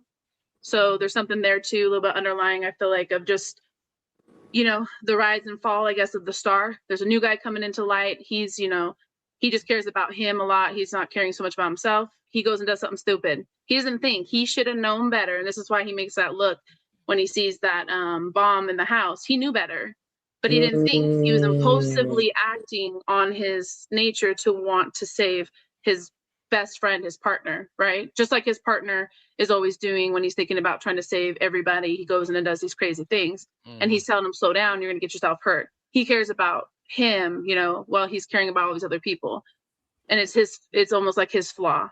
So there's like a lot of flaws there. So I think there's an underlying thing there with just kind of understand, you know, nature versus nurture, where it's like you understand the environment you're living in and you have to react in a certain way to save lives, which is the bigger theme. So like there's all that going on, but then deeper, I feel like it's also where they take it pretty extreme right off the bat when it first starts. But his action had consequences to the point where they were pretty damn severe, and we don't really talk about it. Like there's no storyline, there's nothing driving it, but it's there. And if you pay attention, it's deep in there, like where it's, if he didn't mess up originally and just focus on trying to, one, save these people and not do the bomb, like he was just impulsively acting, not thinking long term. He pissed off this guy, and then this guy leaves their sight, blows up, and nobody's thinking. They just keep moving, and then he's still alive. So if they had actually done their job more thoroughly, maybe thought more critical thinking, maybe something probably needed to be done, then maybe they would have addressed the fact that the guy didn't actually blow up and die. You know, maybe they would have noticed that he escaped, or thought about it and thought like, because they talk about it a little bit. They're like, you know, all this for money for him just to die. Yeah. You know, they keep saying it, and he keeps wanting to like go into it, but he likes the glory, the shining, you know, we're getting rewards, you know, whatever. His partner got shot, so he's a little out of it. He's drinking and stuff. You know, no one's really thinking, and they're just keep moving on. But if they were thinking, they could actually address the fact that they kind of caused all this. So all the way towards the end. So anyone who died throughout that movie was almost on them, because they didn't stop to think what long-term effect their decisions would have, you know, on the overall. So I don't know, there's a few themes I feel like they just didn't really push too much into them. So while they're there, they didn't really, you know, honor them in a way. So I can't say like what lesson I would have learned from it, but it's just more like, damn, they're hella impulsive. They don't think things through, and they kind of caused this by a domino effect, right? Like they did something that altered this villain story, you know, almost egged him on, you know? You could almost back it up, because it was like dropping the hook down on the elevator was a rash decision. They were told just to sit and watch. And it would have had a very different turnout if Jack hadn't decided to run up and get this hook and try to hook it on. And then he hears it, so he sets the bomb off early, and then on and on and on. That and no one checked the freight trains, like, you know, it just feels like there's some things not done, and no one really thought about it. You know, just like even with the construction of the so it's all Joe Morton's fault. Joe Morton is a bad leader. That's what we're learning from this. Yeah, basically bad leadership. Yeah, that's a theme too, right? You know, you lead by who you follow. Upper management sucks. Right. You're all fired. I need you to do this for me, though. Yeah. I was having a hard time. They just don't push them too much, you know, but they leave them open to you, and you get to decide, I guess, because this movie isn't about that. You know, like I said, this movie's entertainment. But they had to throw that in there, though, because there had to be something, you know, and that's how action movies were back then. The characters were always reacting in a kind of idiotic way, I guess, and then things happen. It's usually, you know, just like a horror movie, you know, the girl runs and she always trips. Why the fuck do you fall every time? Like, what? You can't fall every time, you know, but exactly.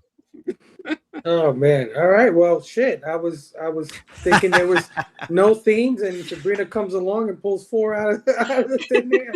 Fuck. Okay. But I like what just you a little said about. Just a little something. I like what you said about, though, like Keanu Reeves rushing into things, and then by the end of the film, he starts fucking using his head a little bit. He does, like when he notices he keeps calling her Wildcat, and she has the shirt on, and he realizes the camera there, and getting out of these situations. He's using his brain more because he couldn't do the action hero shit. Everything, this guy was way smarter than him. He had to figure it out. Yeah, no, great. Joe, anything? What is this movie saying to you? The public transit in LA is as bad as you heard. Yeah, no shit. Accurate. Yep. Okay, there we go. John, what is this movie saying to me? I mean, I think it is of a time when action hero, had a lot of different meanings. And I think there were a lot of different sort of archetypes for heroes. And I like that this movie seems a little bit more aligned with Die Hard 1 in this concept of like heroes fuck up. Like he causes as many problems as he solves. And I think he's trying to navigate difficult situations, but he's got this like almost aw shucksy. He's calling everybody ma'am. Like he's very much like, I'm not full of my own ego here where it's all about me. He doesn't have that Arnold Schwarzenegger bulletproof kind of mentality. He's got a little bit more of the Bruce Willis Die Hard, like, look, buddy, I'm just trying to stay alive here. Like, I'm just trying to like navigate. Like, I'm willing to sacrifice myself. I don't matter as much as the people I'm trying to save, but I don't know what the hell I'm doing here. I'm way over my head in this situation. And I think there was an element of vulnerability to those two characters, McClane and Jack here, that are just like, I'm going to give you 100%. I'm giving you everything I've got, but I'm not claiming to be like Jesus here. I'm not claiming to be bulletproof.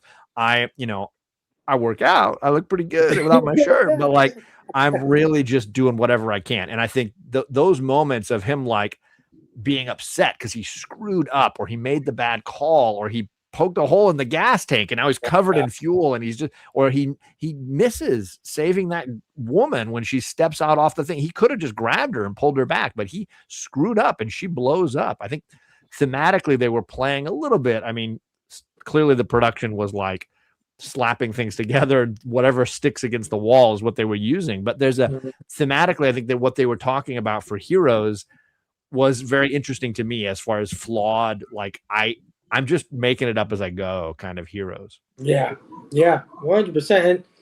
And if anything got anything from Die Hard, I think that's the biggest thing that action movies got from Die Hard is that. It's what I love about Die Hard 1 and hate about all the other later Die Hard films where it's like I start feeling bad for the terrorists because like what are you gonna do? It's fucking Bruce Willis. He's bulletproof. You can't stop Bruce Willis. No, like 100%. You start he slides down a freeway ramp, jumps on the wing of an airplane, and then flips off the other side and kills all the guys. Like he's amazing. It's fucking Bruce Willis. You can't stop Bruce Willis. You can't even hope to contain him.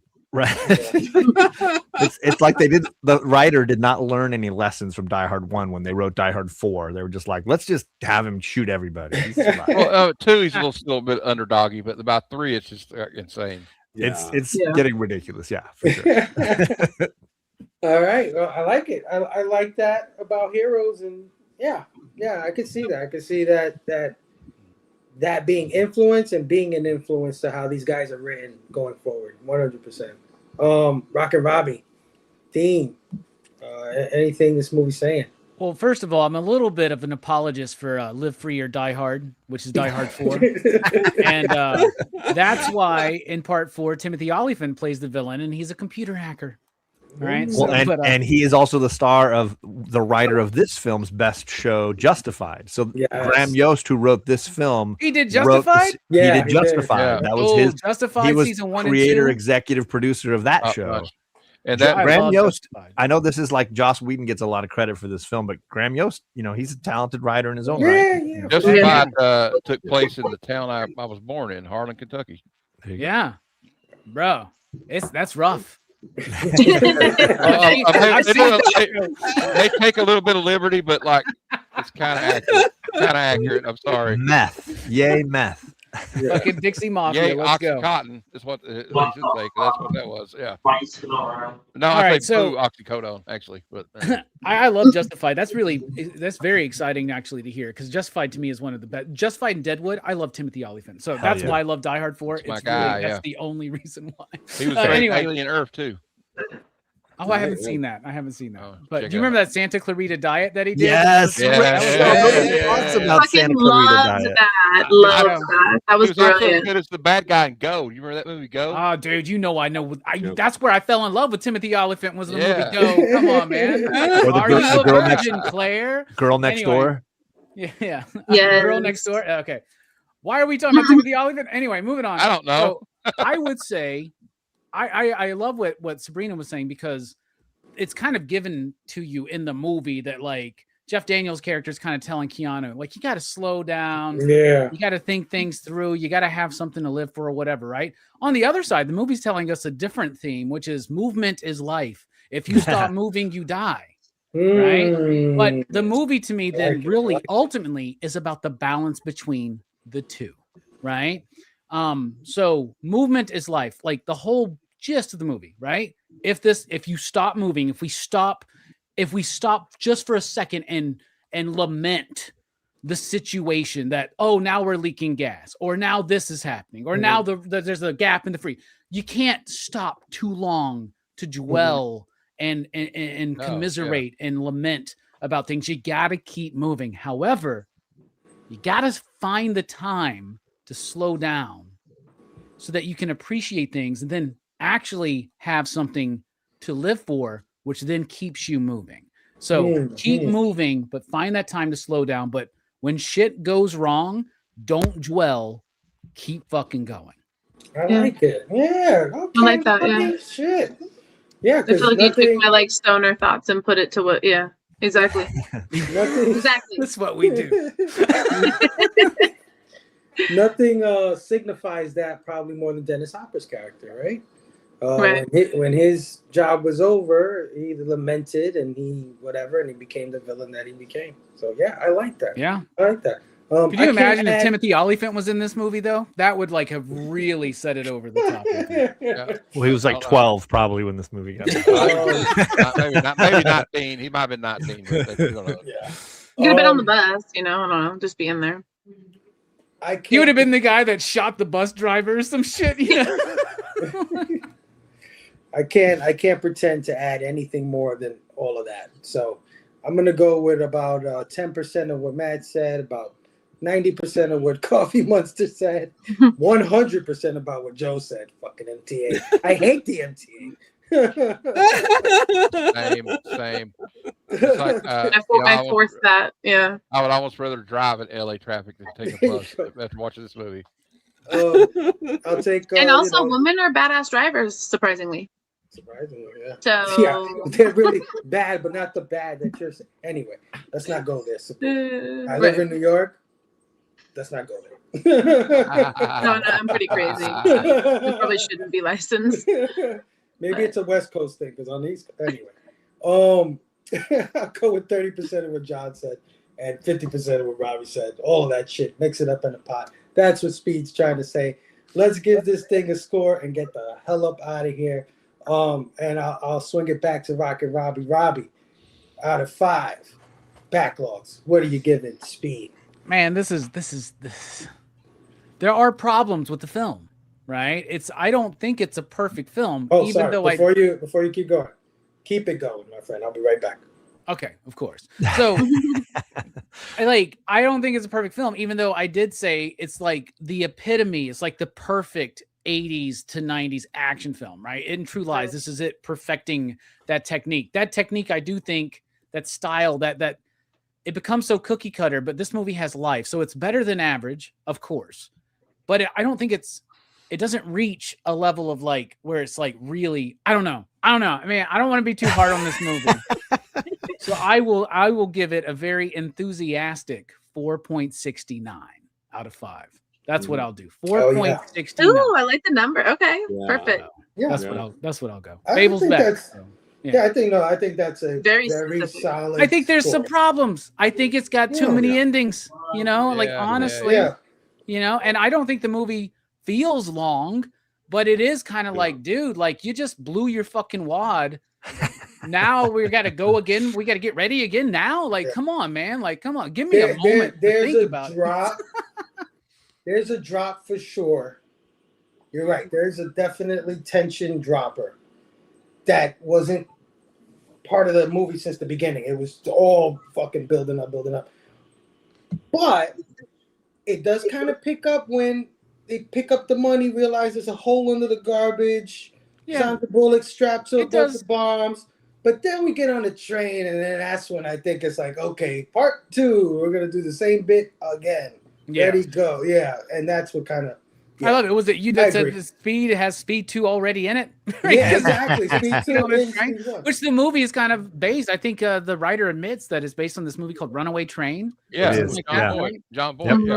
Yeah. Yeah. So 100%, man. Yeah. And I don't know. This movie is fun though, man. It's a great movie, and it's something that I think more people need to remember, because I don't think it's really listed as much anymore as one of the greatest action films of all time. It really should be though, man. I mean, I listen, granted, I took 30 years off. I haven't watched it. And maybe a lot of people have done that. Maybe I'm part of a whole group of people that's like that. But man, if you haven't watched it, go watch it.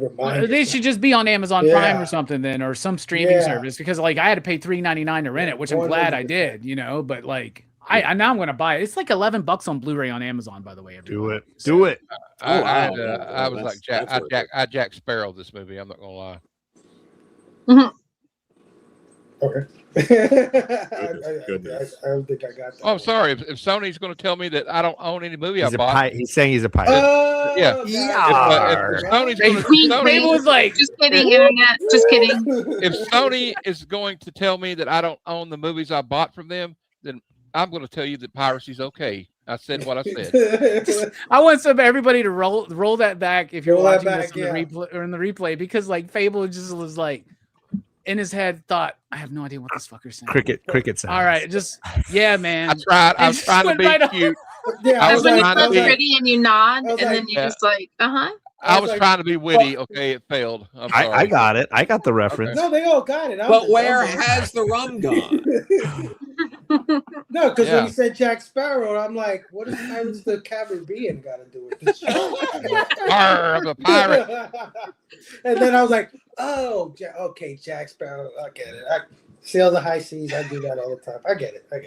I'm just saying you were very professional, because you know every once you got to be prepared for a guest to say something just stupid and just be able to move on. You know what I'm saying? Yeah. And not that Matt said something stupid, but to you at the time not getting it, you were like, "What the fuck is he saying?" Yeah, I get it. Now I feel like an idiot. Now I feel dumb. It's okay. I should have said I was a pirate. I should have said I was a pirate. All right, 4.69, great score. John, what are you giving out of 5? I mean, I was right there with Robbie. I'm saying 4.75. 4.75 is right. It definitely has little flaws. The one that I think is hilarious is like that massive explosion happens at the airport, and you know the villain's watching all the news, and nobody's reporting on a giant explosion that just happened at the airport. He's not picking up on like anybody's news report, or there's a fire at the airport. Like he's just watching the same 10 seconds of bus footage, bro. They tried to explain that. Staring at the monitor, watching Sandra Bullock's legs. They tried to explain that away by saying that the helicopters weren't allowed in the airspace of the airport, though. But like you could probably see that fire from like 20 miles away. Like I'm sure there's a news station that's picking it up. Close. Yeah, like that. That's a massive explosion. Yeah. So, but like no, it's just really well executed entertainment. Like it is fast paced. You are in it. Every little like twist, every little drama. Oh, they're trying to figure out who the villain is. Oh, they're trying to fix the bus. Oh, he's trying to catch up with the bus before it hits 50. Like all these little moments add up with really great execution from technical aspects. And then editing, man. I'll tell you, this movie's edited within a foot of its life. All the fat trimmed off as best they can. Of course, there's extended endings because the studio wanted to have portions at the beginning without the bus and portions at the end without the bus. They wanted to have these little bookends, and that might slow the movie down a little bit. But for me, like, I'm so invested at that point with Sandra Bullock's character, and when she's wearing the vest, you're like, oh fuck, that's like, bad news, man. Oh my, how is he gonna figure? He can't shoot her. All these little things. I think that is what makes this just a power packed popcorn ride. Yeah, 100%. Joe, what are you giving Speed, brother? I'm gonna follow Robbie, the 4.69. It's funny. And also, yeah, there's just like it's such a good movie. There are like flaws here and there that like drag it down like just a little bit, but it's a great movie. And I definitely, if I get a chance to see it on the big screen, I will. I love going and seeing older movies on the big screen. So this is something, if it's playing by me at some point, I will definitely want to check out, because I could only imagine what it's like seeing it on the big screen now. Yeah. When I was watching it, I was saying, "Damn, I remember this movie must have like blown younger me away." Like I remember the being blown away because of some of these shots and shit like that. And hey, that plane being blown up was kind of dumb, but it probably looked fucking rad as hell. Oh yeah, on the screen. It did, man. And you were look. Let's face it. You spent almost 2 hours waiting for the bus to blow up. You're like, blow this fucker up. I want to see it explode. Yeah, but it blows up at an hour and 40 minutes, and then we got 20 more minutes to go. No argument there. All right, so 469. Awesome. Sabrina, what are you giving out of 5? I guess unpopular opinion. I feel like you watch this movie far apart, like Fable, like you mentioned. A lot of people, I feel like, do that. I did that, and I think that's why it's so great, because you go a while in between, because it's such a high adrenaline type of film. So for me, it's a 4. If it was entertainment, 5, but it's a 4 because it's not like super artsy. It's not filmy. It's not gonna pull me in and make me want to watch it every day or anything. I'm gonna watch it every decade or so and enjoy the shit out of it. But 4. Entertainment, 5. Okay, all right. I'm gonna go with the 4. Good. I'll go with the 4.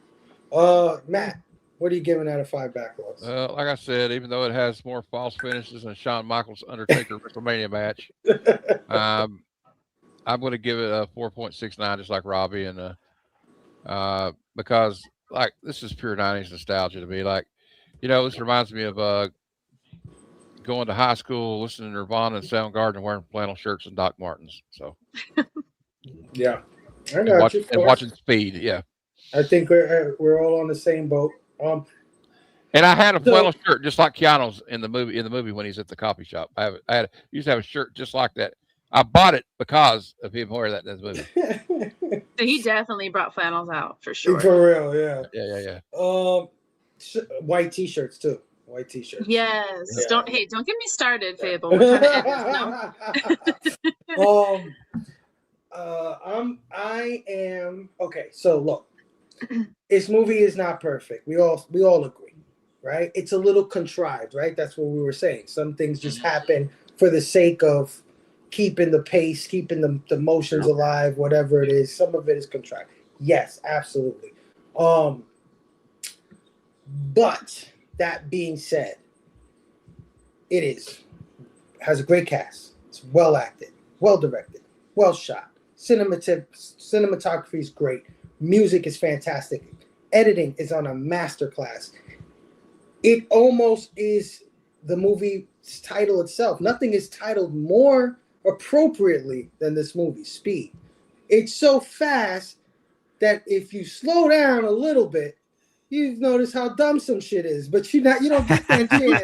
You don't get that chance to see that, right? Until the end, like, oh yeah, that was kind of, right? In 1994, when I saw this, I was blown the fuck away. 32 years later, like I told you, I finished watching it a few hours ago, turned to my wife, I said, what a fucking rush. This movie is great. Some things don't have to be perfect. Some things don't have to be heady, or they don't have to be artsy, whatever you want to call it. It can just be what it is. And this is Actionfest. And if there's an example of what Actionfest is, it's this film right here. 100%. 5 out of 5 backlogs for Speed. Yeah. So that concludes our review of Speed. Man, what a great show, you guys. You guys have been fantastic. Before we get on out of here, I want everybody to let everybody know what you got going on, what's coming up. Matt, thank you for being here tonight. What's next for Heroes for Hire Comic Club, man? I got a couple of pre-recorded videos I released this week already. I did a little 4-minute voiceover video talking about Darth Vader issue 3, the first appearance of Dr. Aphra. And a video dropped today previewing the series Terminal with the all-star lineup, Robert Kirkman, Andy Kubert, and you got Arthur Adams and David Finch doing cover art for it. So I'm excited for it. It seems like Invincible meets X-Men or something. So we'll see if that's any good. And then of course next week I'll be on. I'll have to look at the schedule. I know I'm on somebody's movie show. Hold on, let me bring my calendar up. I'm a very popular person. Okay, I'll be on Darkman on Tuesday at 9 p.m. on Metal Elf Collectibles, and then on my channel for Action Fest, we're going to be reviewing the 1985 film Commando, starring Arnold Schwarzenegger. I'm really looking forward to that, and I'll be back here Friday for 300. Oh yeah, let's go. Nice, man. It's always a pleasure. I'm so glad you joined us for Action Fest this year. One more thing. Sorry. Sunday at 6 p.m. Eastern, my new Comp Day preview show. We're giving away a copy of ASM 375. So drop by. Oh yeah. Sorry, but it's always a pleasure, man. I'm glad I got to do this with you guys. Yeah, no, you're such a great addition to the squad. Your film knowledge is impeccable, right? Anytime Matt describes something, he describes it with another movie. Well, that's just my frame of reference. I know it's just my frame of reference. Yeah. I was like, oh, he's gonna be a natural over on PCP, man. I can't wait till he comes hangs out with us. But yeah, thanks for joining us, Sabrina. You know I love you to death, man. I'm always happy when you join one of our panels. Let the people know what they can where they can find you and what's coming up next for Coffee Monster. Definitely, yeah, and it's mutual.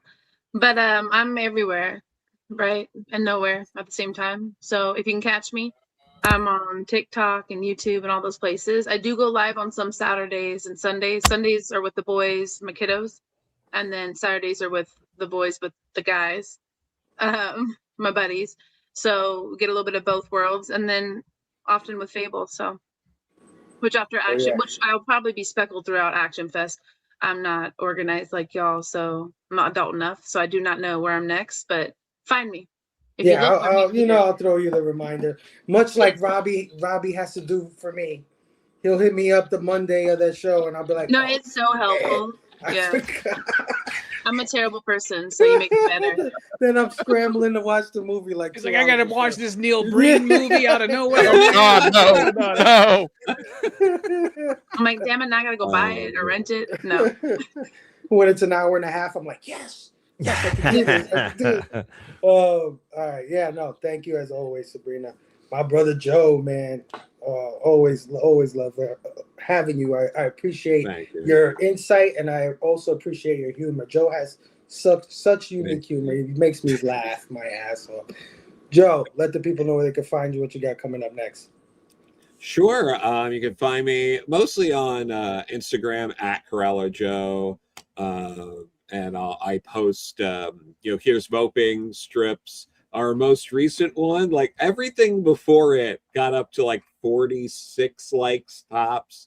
And this one ended up hitting the algorithm and getting like over 12,000 Let's go. Thank you. And the comments are insane. I don't read them anymore. They're guys, it's so bad. don't post things. But like, what was it? I've muted for a while now, and I'm not checking. But like, oh my god, what in the world? And then you could also catch me. I'm on Actionfest on Monday on Pop Culture Philosophers with Van Damme in Lionheart. We'll see how that goes. Right? And then my new book, Ruth Roche, The Phantom Hand of Comics, the biography on the long forgotten Ruth Roche, who was Jerry Iger's business partner, worked with Matt Baker and a ton of other people in the Golden Age, is available for pre-order. Mm-hmm. It will be out October 20th, and you can also catch me at San Diego Comic-Con later this month. Oh yeah. We're definitely, I know I am, and I've talked to a few people in backstage and stuff. We're definitely looking forward to your book. Thank you. Yeah, I want to check it out for sure, man. Yeah, we talked about it a few times. Like, I'm gonna pick that book up. Yeah, 100%. Thank you. Really, I appreciate that. But yeah, Joe, always a pleasure, my friend. Big John, man, I'm so sad this is the only one you're doing with me. I think I'm on Metal Elf reached out, and I think it's possible I'll join for one of his Tuesdays, because Tuesdays are much easier on the old schedule here for me. But yeah, tomorrow morning, going live, my usual Saturday morning chats, all about comics, whatever we're reading, whatever we're into is going to be Saturday morning.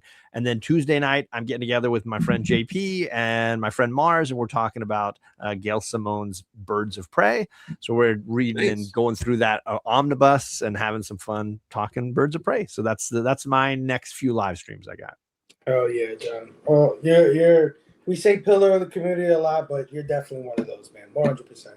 And I'm always happy to have you.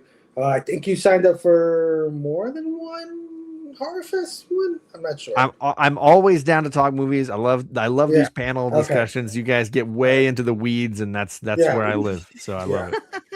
Love it. Of course, the creator of Action Fest, man. So happy that this man, wants me, little old me, to join him for these things. I'm very honored. But I always have a great time. I love talking about movies and especially with my boy Robbie. Robbie, let the people know what you got coming up. Well, first of all, thank you for that. But like, honestly, Fable, why wouldn't I want you to be a part of this, right? In fact, it honored me so much last year when you joined us for the first time for Action Fest. It was always just a pop culture philosophers thing, right? Like when we go into horror, that's when we usually get other channels involved, but nobody ever joined for Action Fest. But you joined last year, and this year we doubled that with 4 channels, man. Getting Chad in the mix, getting Matt. Matt, it's been so great meeting you this year. John, it's always a pleasure. Me and John have actually met each other in person. That was great. Really to hang out with. Joe, I can't wait till Baltimore, man. I'm gonna be there, man. So it's gonna be cool. Nice. I just booked my Amtrak tickets, so nice. I will see you there. Hell yeah. So I thank you everybody for being a part of Action Fest. Thank you for watching and supporting all these channels. Sub up to all 4. Watch them. You don't have to watch them live if you don't have the time. They are worth watching, though. Yeah. And because of the length of these things, they make great movie commentaries. So you can watch the movie and have us talk about it at the same time. So getting away from Action Fest for just a second, happy 4th of July. Hope everybody enjoys their holiday this weekend. Sunday night, we'll be over at Dylan's Horror Show, where I'm going to be talking about the original OG, I Know What You Did Last Summer. Yeah. So that's kind of 4th of July theme. So Dylan's going to cover it. I just got a new Steelbook. It's a Steelbook Blu-ray that comes with a slip. Get the fuck out of here, man. It's the second Steelbook I have that comes with a slip. It's awesome. Anyway, I'm very excited to dive in that movie. I remember not liking it. So we'll see what happens this time. Me and my girl, we'll see. But and also, Lionheart, Van Damme. Our part of Action Fest over at PCP, we're doing all Van Damme. So we're doing Lionheart, and man, I haven't seen that movie since probably 1993 or some shit, dude. And I got some thoughts, most of them about Jean-Claude Van Damme's ass. So get ready for that. It's gonna be fun. It's gonna be fun. Muscles from Brussels. Oh shit. Yeah, that probably would have made it a 5 for all of you had Keanu Reeves showed his ass. I think. Yes. That would have made it 5. Has he ever shown his ass in the movie? I wonder. He had to have shown his ass at one point. I mean, they all do, right? Maybe in one of the Matrix movies, because it's probably a Matrix. I know Mel Gibson. He can't go a movie about showing his ass. So. Him and Carrie Ann Moss have a pretty steamy scene in Matrix Reloaded, I believe, right? Oh yeah. Right. Well, I mean, they do flush him out of the little like Matrix, beds that he lives in. So I'm sure he's butt naked for that when they flush him out. But, but that's like not that's the like, sexiest, but that's like not the version of Keanu's ass you want to see. Gooey side. No. Side butt. Oh yeah. Well, thanks as always, Robbie, again for creating Action Fest and having me and Matt and Chad be a part of it. It's awesome. I appreciate it, man. I was born to be a part of Action Fest because he was. I grew up watching action movies all through the 80s, and it's my favorite genre. So that and horror are my 2 favorite genres. So there you go. I'm in heaven. That's why I knew you'd make a perfect fit, man. I was like, yeah, wait till Robbie meets Matt. I can't wait for this shit. This is awesome. Anyway, catch us here next Friday, 9 p.m. Eastern, as we continue Action Fest over on One Collection Down with the Zack Snyder directed 300, based on Frank Miller's comic book. I think that's going to be another great show, man. 300. That's a big one. That's another. It's a good pick too, because nobody's ever picked like a historical action movie for Action Fest. But I also feel semi-historical. I also feel like it's a stylistic milestone, sort of like like nothing looked like that before it came out, kind of thing. Agreed. Yeah. Right. But before that, I will be on Pop Culture Philosophers Monday for Lionheart.